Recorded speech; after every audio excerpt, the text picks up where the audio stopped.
Imaginez. Vous ouvrez la porte de la chambre le soir de votre mariage. Votre robe est encore blanche. Votre maquillage intact. Votre cœur plein d'amour. Et dans le lit, il y a votre mari. Et la femme qui l'embrasse. C'est votre mère. Que feriez-vous?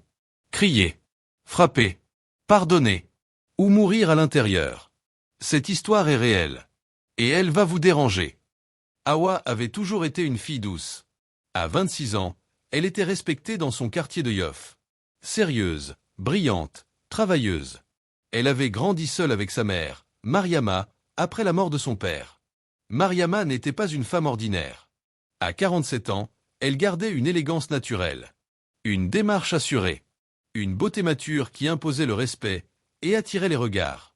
Mais derrière cette prestance se cachait une solitude profonde. Depuis 10 ans, aucun homme n'avait partagé son lit.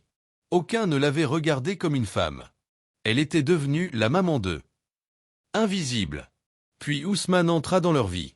Grand, charismatique, intelligent. Il parlait avec assurance, riait fort, et savait exactement quoi dire pour séduire une famille entière. Hawa était amoureuse. 2 ans de relations stables. Pas d'histoire. Pas de scandale. Le jour où elle décida de le présenter officiellement à sa mère, elle rayonnait. « Maman, sois gentille avec lui. » Mariama sourit. « C'est toi qui l'as choisi. » Mais lorsqu'Ousmane entra dans le salon, il y eut un silence étrange. Leurs regards se croisèrent. 1 seconde. Peut-être 2. Mais assez pour que quelque chose circule. Quelque chose d'interdit. Mariama le remarqua. Ousmane aussi. Hawa, elle, ne vit rien. Les jours passèrent. Ousmane trouvait toujours une excuse pour passer à la maison. Je voulais déposer ça. Je passais dans le quartier. Hawa ne répond pas, je voulais vérifier. Au début, Mariama gardait ses distances. Puis un jour, il resta plus longtemps. Ils parlèrent. De solitude. De regrets. De rêves abandonnés. Ousmane l'écoutait comme personne ne l'avait fait depuis des années. Et pour une femme qui s'était sentie invisible trop longtemps, être vue peut devenir une drogue. La première faute ne fut pas physique. Elle fut émotionnelle. Des confidences. Des regards prolongés. Des silences lourds. Puis un message. Je pense à vous. Mariama aurait dû bloquer le numéro. Elle répondit. Ce n'est pas bien. Il répondit. Ce n'est pas grave. Le mariage fut célébré en grande pompe. Musique, danse, bénédiction. Mariama pleurait, mais personne ne savait pourquoi. Elle savait. Elle était déjà tombée. Et elle n'avait plus la force de remonter. La nuit de noces. Hôtel de luxe à Dakar Plateau. Suite nuptiale réservée. Hawa monta en premier, le cœur rempli d'amour. Ousmane dit qu'il avait oublié quelque chose à la réception. Il descendit. Il n'alla pas à la réception. Il alla au 4e étage. Chambre 417. Où Mariama l'attendait. Elle tremblait. « C'est la dernière fois, murmura-t-elle. Il s'approcha. « C'est toi que je veux. » Au même moment. Dans la suite nuptiale. Hawa attendait. 10 minutes. 20 minutes. 40 minutes. Son sourire commença à s'effacer. Elle descendit à la réception. « Avez-vous vu mon mari ? » « Oui, madame. Il est monté au 4e étage avec une dame en boubou bleu. » Boubou bleu. Sa mère portait un boubou bleu. Le monde devint silencieux. Chaque pas dans le couloir était lourd. La porte n'était pas complètement fermée. Elle entendit un rire. Puis une voix. La voix de sa mère. Puis celle de son mari. Elle ouvrit. Elle ne cria pas. Elle ne pleura pas. Elle resta figée. 2 corps. Une trahison. Un lien détruit. Mariama vit sa fille. Et comprit immédiatement que tout était fini. Hawa. Ousmane tenta de parler. Mais aucun mot ne peut réparer l'irréparable. Hawa enleva doucement sa bague. La posa sur la table. Regarda sa mère. Tu étais mon refuge. Puis elle partit. Sans cri. Sans scandale. Juste un silence plus violent que n'importe quelle insulte. Le scandale éclata le lendemain. La vidéo de la dispute filmée par un employé circula. Famille divisée. Église choquée. Voisins méprisants. Ousmane perdit son travail. Mariama perdit son respect. Mais Hawa perdit plus que tout. Elle perdit confiance. Elle quitta le pays 6 mois plus tard. Direction Montréal. Nouvelle vie. Nouvelle identité. Mais certaines blessures traversent les océans. Mariama resta seule. Plus seule qu'avant. Car cette fois, ce n'était pas le manque d'un homme. C'était l'absence de sa fille. Elle appelait. Hawa ne répondait pas. Elle écrivait. Hawa lisait, mais ne répondait jamais. Un jour, un message arriva. Simple. Court. Je te pardonne. Mais je ne reviendrai jamais. Certaines fautes détruisent les ponts pour toujours. Alors dites-moi, la solitude excuse-t-elle la trahison? Un homme est-il plus coupable qu'une mère? Le désir vaut-il la perte d'un enfant? Réfléchissez. Parce que parfois, le vrai danger ne vient pas des ennemis, mais de ceux à qui on confie son cœur. La neige tombait doucement derrière la vitre de l'appartement d'Hawa. 2 ans avaient passé. 2 longues années. Extérieurement, elle allait bien. Nouvel emploi dans une entreprise de logistique. Nouvelle coiffure. Nouveaux amis. Elle souriait. Mais à l'intérieur, elle était cassée. Elle ne supportait plus qu'un homme la touche sans sursauter. Elle analysait chaque regard. Chaque sourire.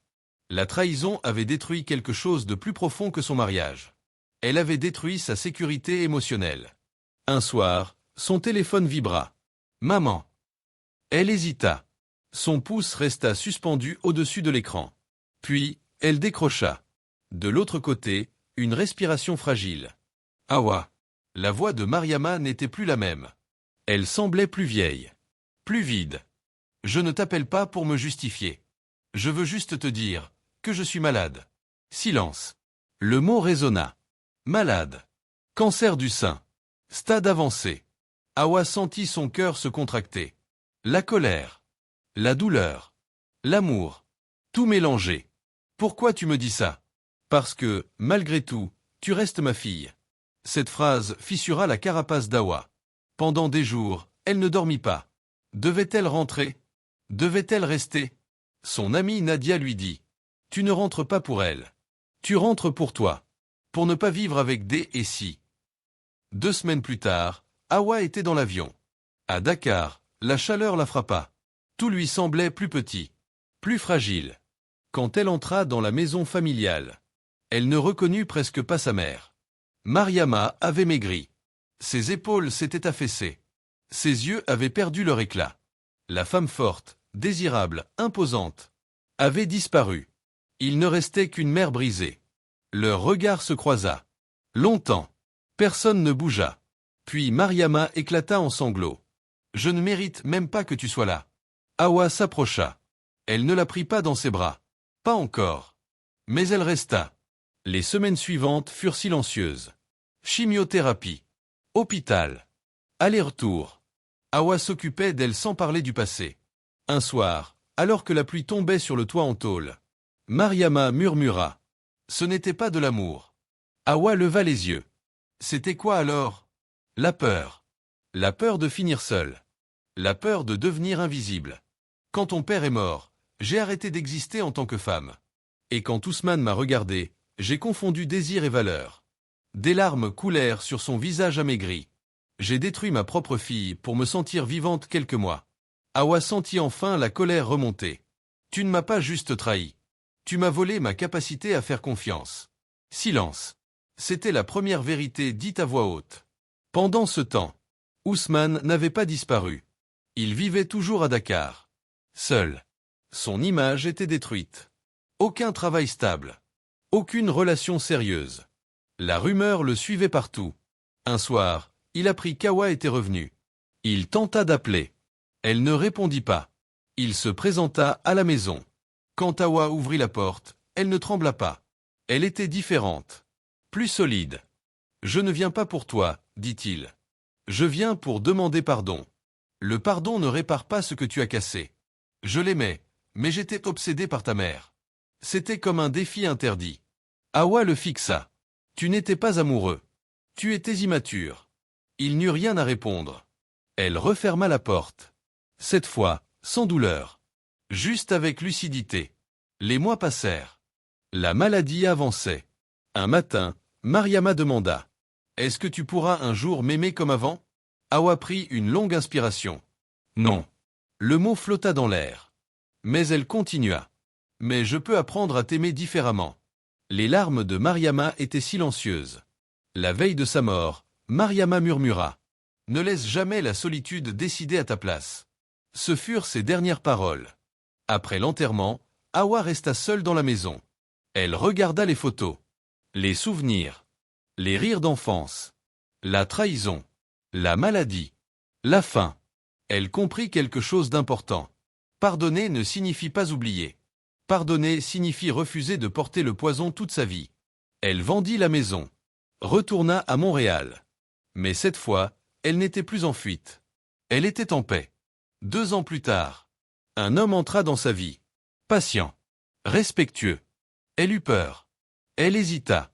Mais elle ne laissa pas le passé dicter son futur. Parce que la trahison peut briser une histoire. Mais elle ne doit pas définir toute une vie. Maintenant, si vous étiez à la place d'Hawa, seriez-vous revenu? Auriez-vous pardonné? Ou certaines blessures sont-elles impardonnables? Réfléchissez bien. Parce que parfois, la plus grande force n'est pas d'aimer. C'est de guérir. 3 ans après la mort de sa mère, Hawa pensait avoir guéri. Mais certaines blessures ne disparaissent pas. Elles dorment. Et attendent le bon moment pour se réveiller.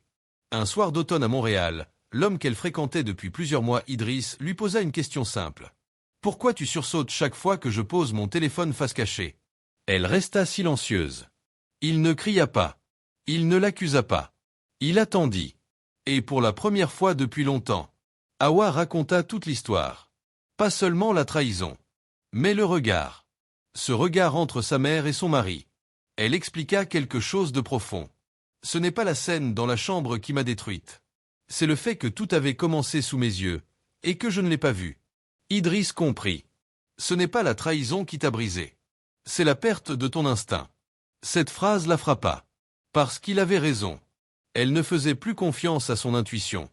À Dakar, le temps avait effacé le scandale. Mais pas complètement. Ousmane vivait toujours avec la réputation de l'homme qui a détruit 2 femmes. Un jour, il croisa l'oncle d'Hawa au marché. L'oncle le fixa longuement. Puis dit simplement « Tu n'as pas seulement brisé un mariage. Tu as créé une génération de méfiance. » Ousmane ne répondit pas. Parce qu'il savait. Pendant ce temps, Hawa commença une thérapie. Là-bas, elle comprit quelque chose de brutal. Sa mère n'était pas un monstre. Elle était faible. Et parfois, la faiblesse fait plus de dégâts que la méchanceté. Cette réalisation changea tout. Parce qu'on peut haïr un monstre. Mais on doit apprendre à comprendre une faiblesse. 1 an plus tard, Idriss demanda Hawa en mariage. Cette fois, il n'y eut pas d'hôtel de luxe. Pas de grande cérémonie. Juste une salle simple. Des amis proches. Et une promesse différente. Nous nous dirons toujours la vérité. Même quand elle fait M. Al. 10 ans plus tard. La fille d'Hawa s'appelait Lina. Elle avait 9 ans. Intelligente. Curieuse. Observatrice. Un soir, alors qu'elle rangeait de vieilles affaires dans un carton, Lina tomba sur une ancienne photo. Une photo jaunie. On y voyait Hawa jeune, entre Ousmane et Mariama. Un triangle figé dans le temps. « Maman, c'est qui ?» Le cœur d'Hawa s'arrêta une seconde. Elle aurait pu mentir. Dire un vieil ami. Fermer le carton. Éviter. Mais elle se souvenait de la promesse qu'elle s'était faite. Ne pas cacher. Ne pas fuir. Elle s'assit. C'est une partie de mon passé. Une partie qui m'a fait très mal. Lina s'approcha. Tu veux m'expliquer? Hawa prit une longue inspiration. Elle ne raconta pas tout. Pas les détails. Mais elle raconta la vérité essentielle. Parfois, les adultes font des erreurs très graves. Même ceux qu'on pense incapables de nous blesser. Et toi, tu as fait quoi? Cette question était pure. Innocente. Et profonde. J'ai appris à ne pas laisser la douleur décider qui je deviens. Lina hocha la tête. Puis dit quelque chose qui bouleversa Hawa. Moi, si quelqu'un me fait ça, je crois que je serai très fâchée, mais je ne voudrais pas devenir méchante. Hawa sentit ses yeux se remplir. C'était ça. La victoire. La trahison n'avait pas contaminé la génération suivante. À Dakar, le nom de Mariama n'était plus prononcé avec colère. Juste avec un soupir. Le temps transforme les scandales en souvenirs flous. Mais pour Hawa, ce n'était pas un souvenir flou. C'était une cicatrice invisible. Et parfois, la nuit, elle repensait à cette porte d'hôtel. Elle revoyait la scène. Mais ce qui changeait, c'était son regard. Avant, elle voyait une victime. Puis, une femme brisée. Maintenant, elle voyait une survivante. Un jour, lors d'une conférence sur la résilience à Montréal, on demanda à Hawa: quelle est la chose la plus difficile à pardonner? Elle répondit sans hésiter: la trahison qui vient de ceux qui vous ont appris à aimer. Silence dans la salle. Puis elle ajouta: mais le pardon ne réhabilite pas l'autre. Il vous libère vous. Quelque part, Ousmane avait refait sa vie. Pas brillante, pas heureuse, mais stable. Il avait compris trop tard que le désir sans discipline détruit tout. Il ne s'était jamais remarié. Pas par noblesse, mais parce qu'il ne faisait plus confiance à lui-même. Et c'est peut-être ça la vraie punition. Vivre avec la conscience claire, mais tardive. La dernière scène. Hawa se tient devant la mer, lors d'un voyage à Dakar avec sa fille. Le vent souffle. Lina court sur le sable. Maman, viens. Hawa regarde l'horizon. Elle pense à son père, à sa mère, à la trahison, à la douleur, à la guérison. Puis elle murmure: je choisis d'être différente. Elle rejoint sa fille. Et pour la première fois depuis longtemps, le passé n'a plus de pouvoir. Maintenant, réfléchis vraiment. Si tu avais surpris ton conjoint avec ta propre mère, aurais-tu détruit tout le monde? Ou aurais-tu choisi de te reconstruire? Parce que la vie ne te demande pas ce que tu subis. Elle te demande ce que tu en fais. Des années ont passé. La vie a continué. Les blessures se sont refermées, mais les cicatrices sont restées. Et un jour, bien plus tard, Lina posa une dernière question à sa mère. Maman, est-ce que tu regrettes d'avoir pardonné? Hawa regarda sa fille longuement. Elle pensa à la chambre d'hôtel, à la porte entr'ouverte, à la douleur qui lui avait coupé le souffle, à l'avion pour Montréal, aux nuits d'insomnie, à la maladie, à la dernière conversation, à la tombe. Puis elle répondit doucement: non. Lina fronça les sourcils. Pourquoi? Hawa sourit. Parce que si je n'avais pas pardonné, je serais resté lié à cette nuit pour toujours. Et je ne voulais pas que le pire moment de ma vie décide du reste de mon histoire. Le vent soufflait doucement. Pardonner, ce n'est pas dire que c'était acceptable. C'est refuser de laisser la colère devenir ton identité. Lina prit la main de sa mère. Et Hawa comprit quelque chose d'essentiel. La trahison avait détruit un mariage. Elle avait brisé une famille. Elle avait fait tomber une mère. Mais elle n'avait pas réussi à détruire la capacité d'aimer. Et ça, c'était la vraie victoire. Si vous aviez été à sa place, auriez-vous fui pour toujours? Auriez-vous cherché vengeance? Ou auriez-vous choisi de guérir? Certaines douleurs changent votre vie, mais elles ne sont pas obligées de la contrôler. Parce qu'au final, ce n'est pas la trahison qui définit une personne. C'est ce qu'elle décide de devenir après. Silence. Et peut-être, juste peut-être, que la vraie fidélité n'est pas celle qu'on promet devant un autel, mais celle qu'on se doit à soi-même.